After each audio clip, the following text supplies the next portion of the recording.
Oh, okay, sorry I didn't post this on Friday. I was sorry saying that I got my booster shot and I wasn't feeling so hot. Anywho, here I am finally with my last of my, 2021 favorites, even though it's basically February when you're seeing this. Yes, where'd the time go?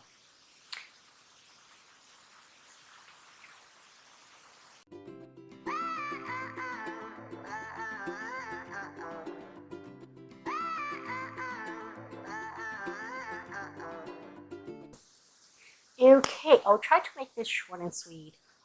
I've talked ad nauseum about these books, so I'll just give a brief synopsis and do your service. Every single book that made my list has affected me in some way, and I could not recommend them more. I can't pick a favorite, and for that reason, I'll keep it short. Oh, and as always, I link everything down. So the full synopsis will be linked in the description box, as well as every book I mentioned. And if I had a video just on them, you know it too. Okay, without any, well, I do, so I have three honorable mentions. The first one is The Anatomy of Desire by L.R. Dorn. This is a 2021 book, and it tells the story of Claire Griffith. She is an influencer, so this is very modern, and basically she already has a lot, but she wants everything, and then she is accused of having murdered someone, her lover, in order to get on with someone who's better. And if this sounds familiar, it's because it's a reimagining, a modernized version of Theodore Dreiser's An American Tragedy, which has been made into movies by Hollywood and everything. Why is an honorable mention? Because I really enjoyed the book, don't get me wrong, but the audiobook is phenomenal. There is so many different mixed media components in this. We have a podcast following them. There's the world of the influencers and Instagram. So I think the audiobook really made this experience for me. But I believe that if I had just read the book, I wouldn't quite feel the way I do. So it's a great book if you enjoy audiobooks. I highly recommend this. And it's a good book overall. But just make sure that the audiobook is involved in your reading experience. Next, I have The Moonlight Child by Karen McQuestion. And this is a book that I wish more people would talk about. It is a thriller, but it's highly atmospheric. It was amazing. The only reason why it didn't make to my top 10 is because my top 10 was already full and I enjoy the other books more, but I think this totally deserves an honorable mention. In it, we follow Sharon. She lives in this house. She's, an old maiden with a young lodger. But one day she's watching the lunar eclipse and she noticed a little girl, like 70-year-old girl, washing the dishes in the middle of the night at her neighbor's house. But here's a kicker.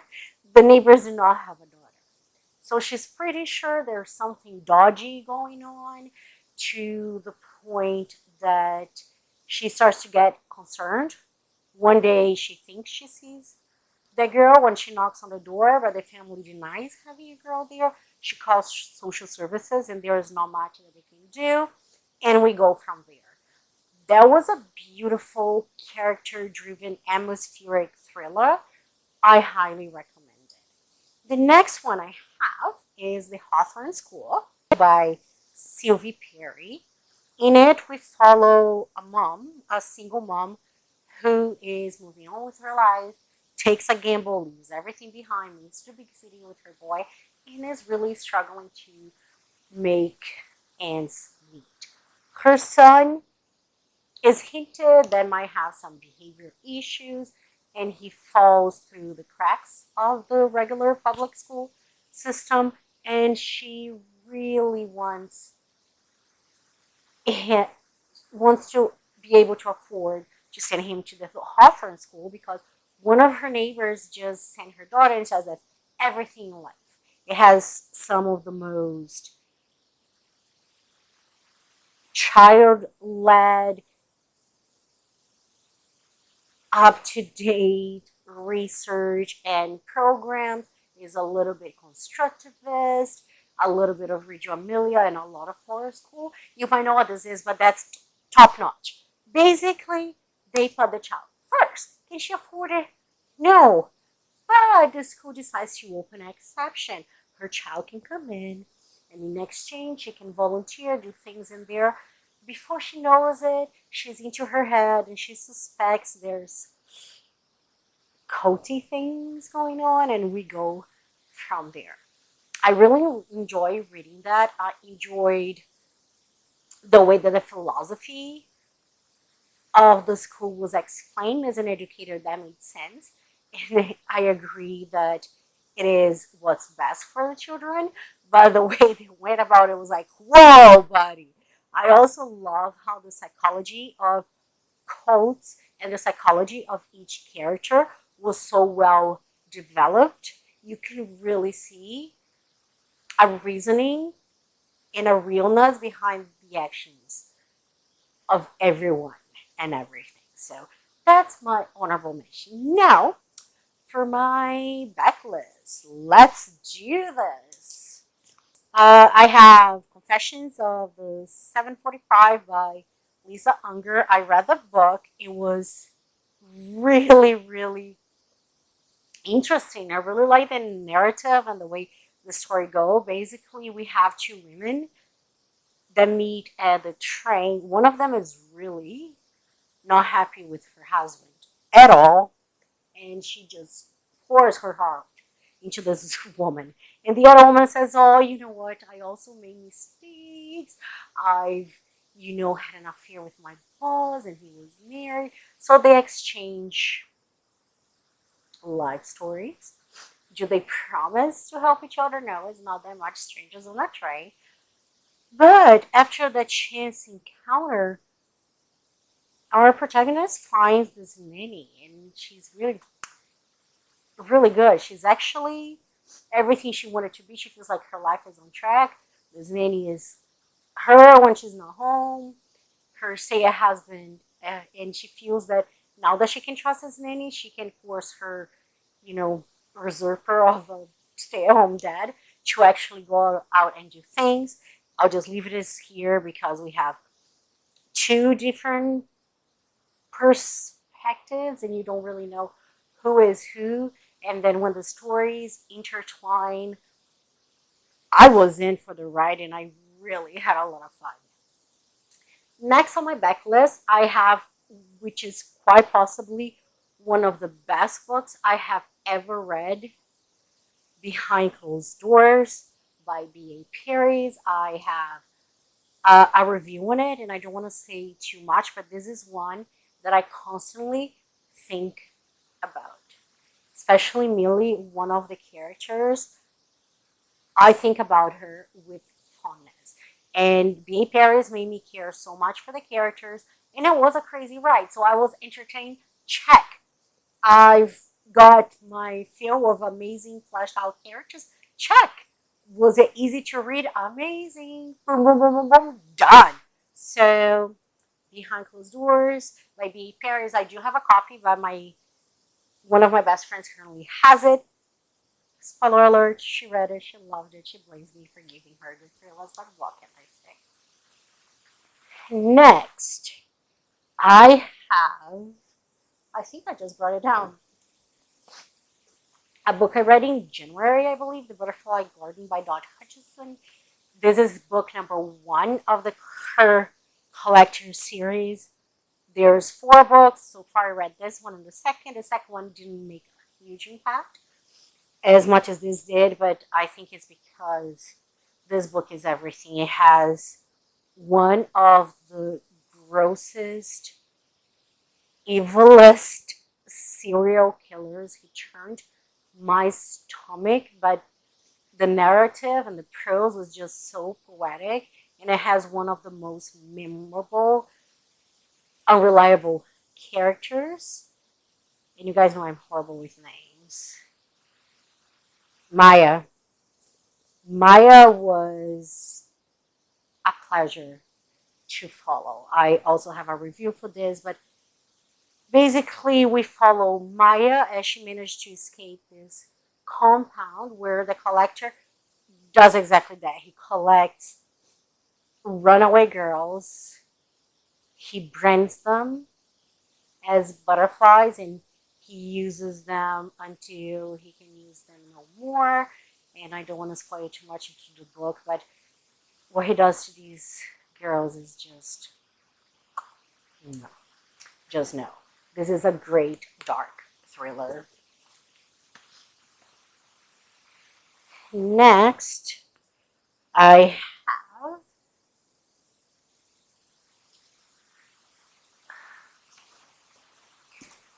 I also have a review for this on my channel. I'll link it all down below. The Death of Mrs. Westaway by my loved and adored Ruth Ware. In it, we follow this girl who gets a knock on her door. She again down on her luck. Um, in Brighton on the pier, trying tricks, but not that kind of tricks. She pretends to read tarot. And then they say, your grandma has left you something in her will, but you have to come and figure out what it is. She knows her grandma is dead, and they think she was just mistaken for the person that has the same name as her. But she needs money. She has to run from some sharks. There she goes, and when she gets in there, the rest is history. I loved this book. I would say this is my favorite Ruth Ware, even though it might not be most people's, but only because there are so many Easter eggs that remind me of Agatha Christie. It read as a totally original love letter to Agatha Christie and everything I love about her. So I know she's not very popular with a lot of people. So I'm not going to get into that debate, but she is one of my favorite authors. And if you are an Agatha Christie fan, you should pick this up, and you're going to squeal like I did every time you spot a little Easter egg. My last backlist is Then She Was Gone by Lisa Jewell. I do not have that book in person, but with it, I have like a secondary honorable mention. I didn't want to put Lisa Jewell on my list twice, but I also really enjoy The Night She Disappeared.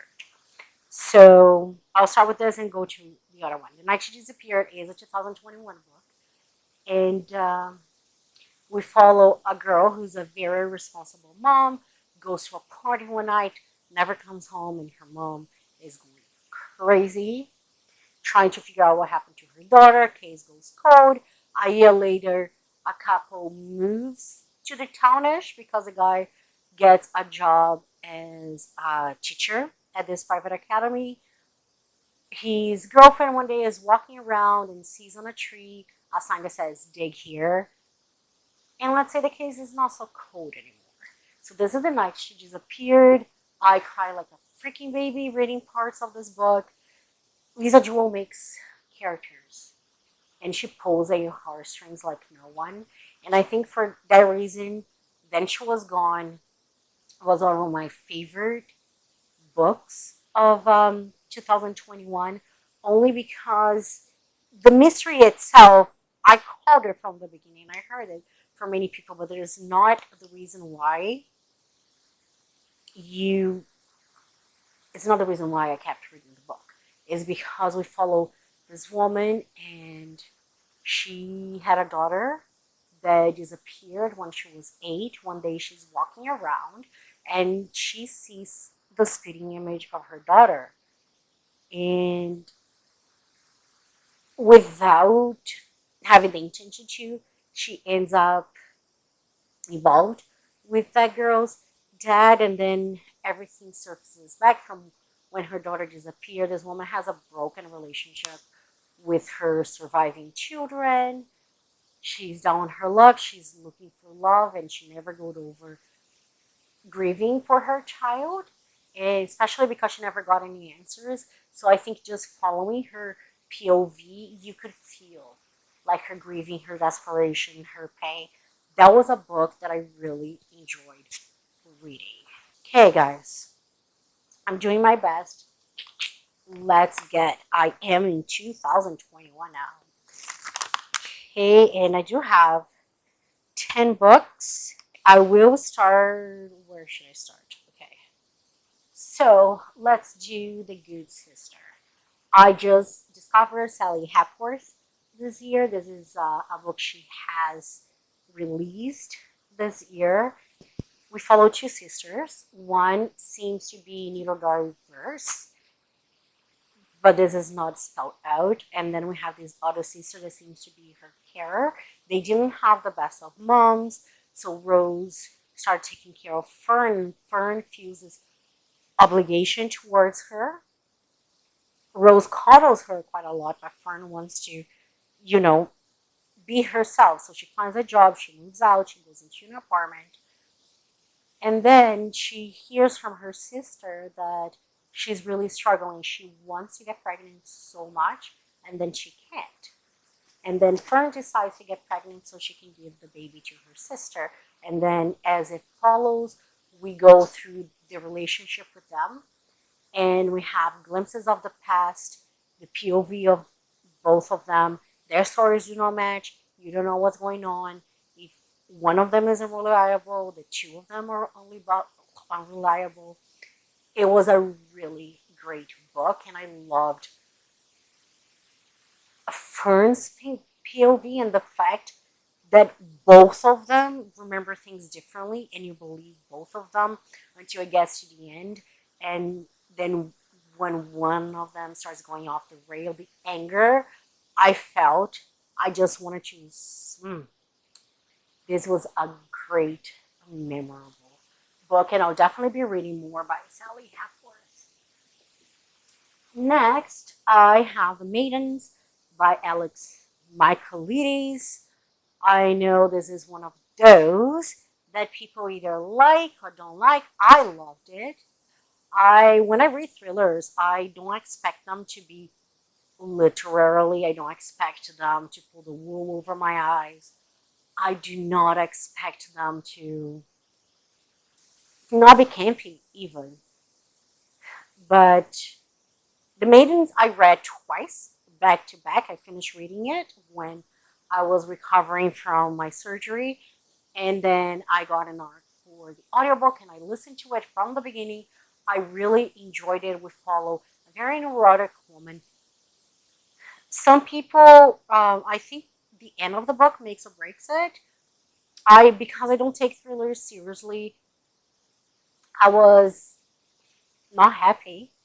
It's not one of my favorite throats. I was unsettled, but I could see it coming. And it was just so compelling. It's a fast way to read. Sorry, fast way to read. It was very compelling. I really like his narrative.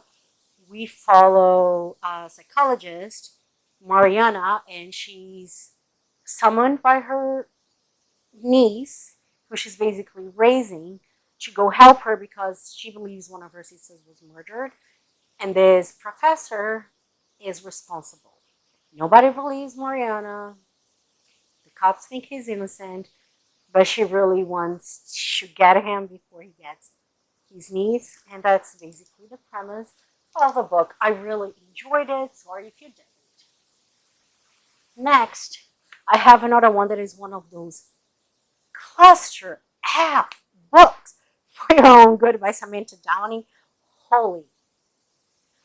I was just reading. I could not put it down. I was like, okay, just one more chapter, and then I got to the end.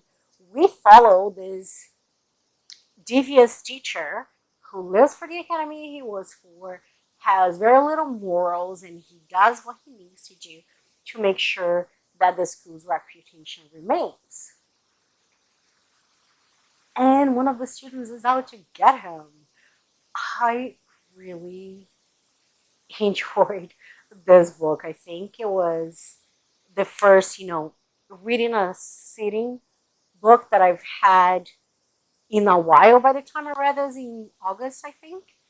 And it was just amazing. It was light, it was funny and dark. And these people are not people I have in my life, and I'm thankful for that. The next book I do have that was one of my favorites is Rock, Paper, Scissors by Alice Finney. I have a vlog, so you can read more there. I know it's not for everyone. And again, I don't take things seriously. And the way my brain works, I guessed I would say that 95%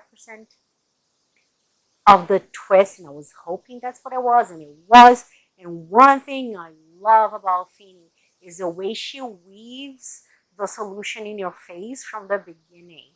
And you just don't see it because she's a master crafter. I love this one. She has become one of my favorite authors.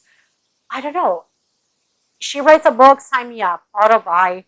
I know I'll enjoy it, and I particularly like when we have a male and a female POV with a third POV that throw in there that she started with his and hers. I loved this book. Definitely, it was one that I was reading, and I knew it was already gonna be one of my favorites. Another controversial option here is Survive the Night by Riley Sager. In it, we follow Charlie, a girl who in the 90s is done with life. Her best friend dies. She can't stand things anymore. She's having a meltdown, a life crisis. She decides to go back home, even if it means abandoning her course. She's in college. And, you know, before writers and the internet and whatever, they have community boards, I think they were called. So she puts an ad. Oh, someone is going this direction. I want to ride. So she gets a ride with this guy she's never seen before. And before long, during the ride, she thinks he might be the campus killer. And then we have their relationship going on, and also the mystery in the background of who's killing these campus girls. I know a lot of people didn't like it because of the end, but the end made me like it even more because, again, I think it pays not to take thrillers that seriously because for me this was a tongue-in-cheek 90s vibe, funny meta book, and that's how I read it. And I was entertained. It's definitely it's up there with some of my favorite Sager books. I don't know why people were so disappointed. This was freaking funny and meta. But anyway, Survive the Night. I highly recommend.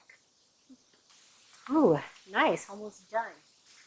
Next, I have a book that made me cry from the beginning. No, I lie. From about the last third on. For the past, I was crying. I was so touched.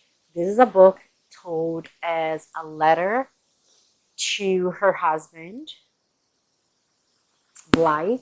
She comes from this family of women. They are not really good mothers.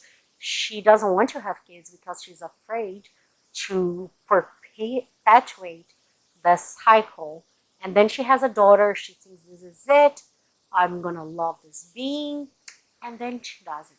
And then she really thinks there's something wrong with her daughter. Her husband disagrees. Then she has a second child and she feels everything she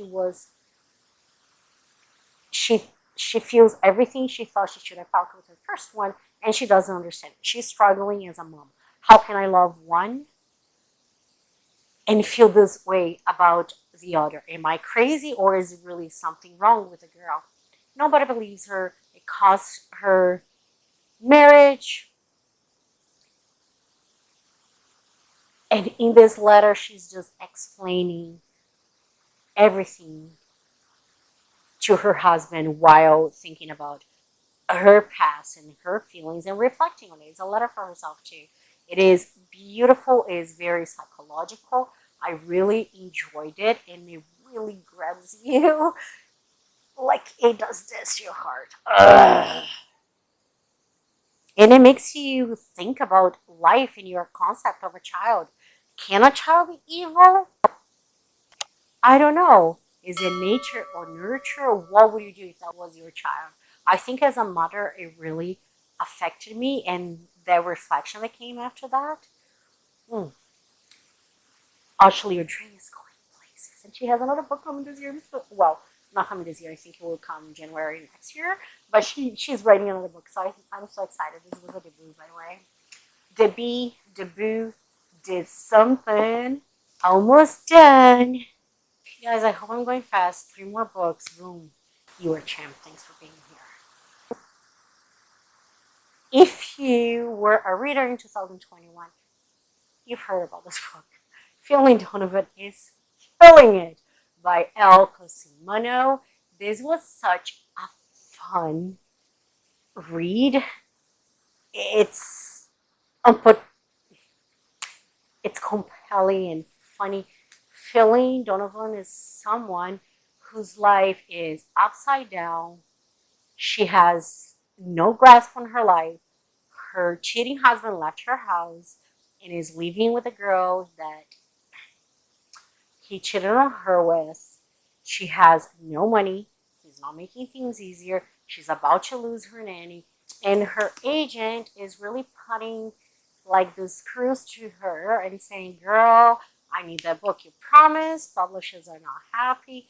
And she goes, no, I have it. The agent, okay, let's go for lunch and you pitch me the book. Then she sits and she comes up with things out of thin air.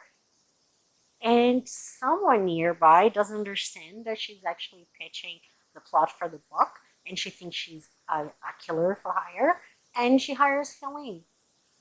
And Finlay kind of says yes, and then she gets into her own head and mistakes are made. Let me just say this. This is a funny, fast-paced book. I cannot wait to see more of this character, and I really recommend it. This was a thriller that, honestly, I didn't know if I was going to like that much, but put a freaking smile on my face.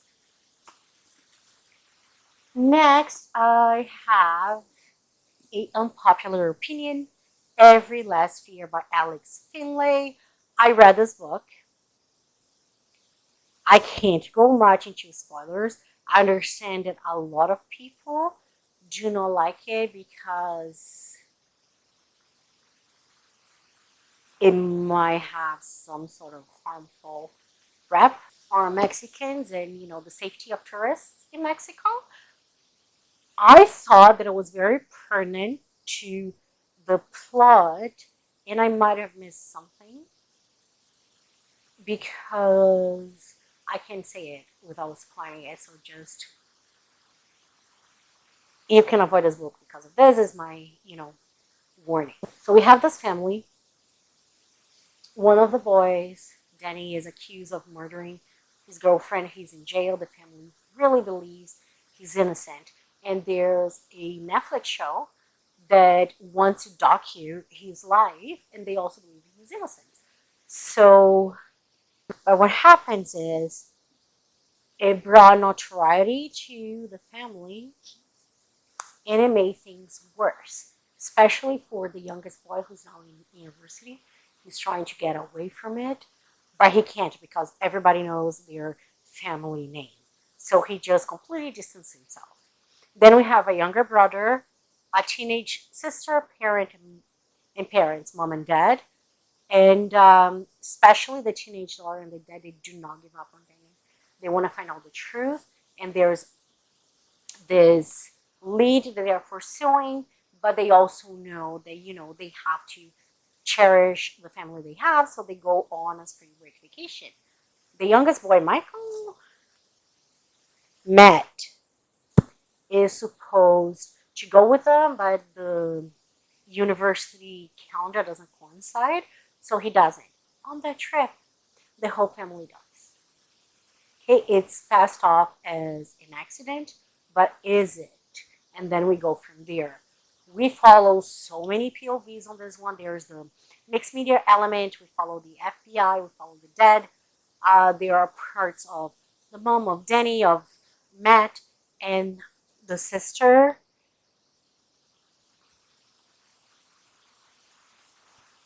Charlotte. And let me just say, I really liked the story was told. I did not feel overwhelmed by having so many POVs. I thought they were really complimentary of the way the book was told. And I'm a character reader, and I'm telling you, that family, I wanted to be the best friend that was always in the house. That was a family that I wish I was part of. That was a family that I felt like I knew. And Charlotte, for a teenage girl, she's one of the best characters that I've read in a very long time. I cared for this girl so hard that I had a sense of gloom and gloom, because when the book starts, she's dead. I kept wishing that she was still alive, because it's not possible. It's not possible. I need to see her, more of her. So because I cared so much for the characters, especially the dead and Charlotte, like, this book stays with me. And it was a debut novel, man. Amazing.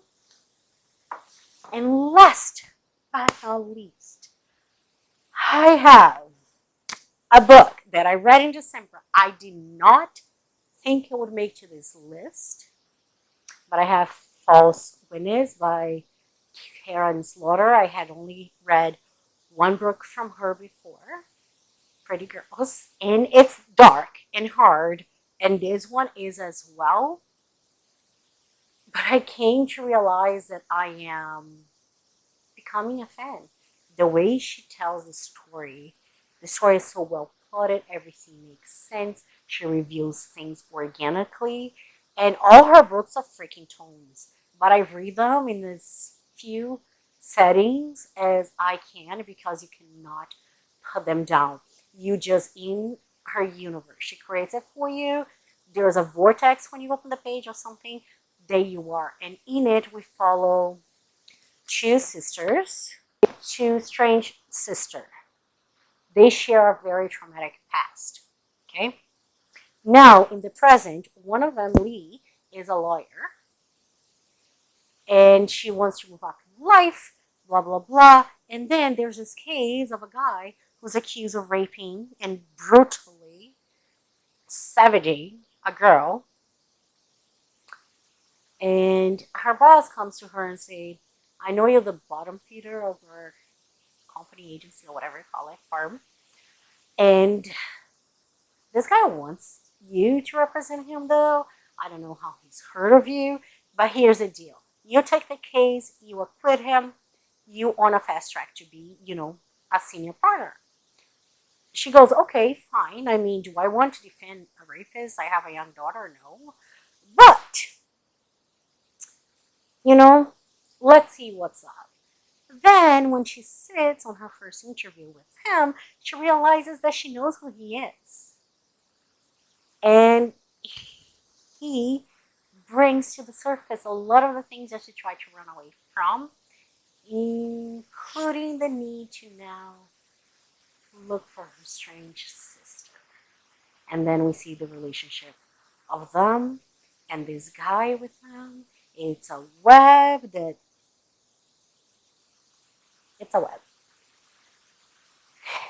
But let me tell you, I know it's a theme I cried in a lot of books, is because I get emotionally invested. But at the end of this book, I was crying.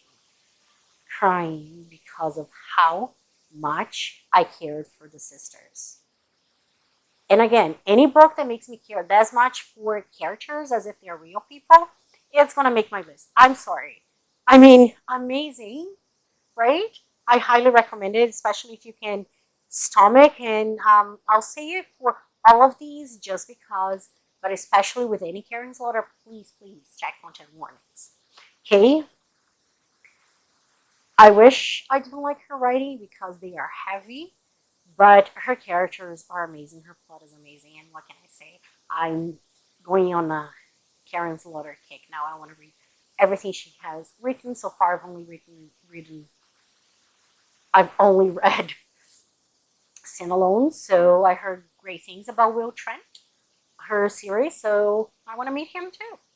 So that's it. This probably was a bit on the long side, but thanks for being here, peeps. And now I can officially close my 2021 favorite reads. Thanks for being here. And I'll see you on Friday with my most anticipated releases for February. See you then, and until next time, be the humble.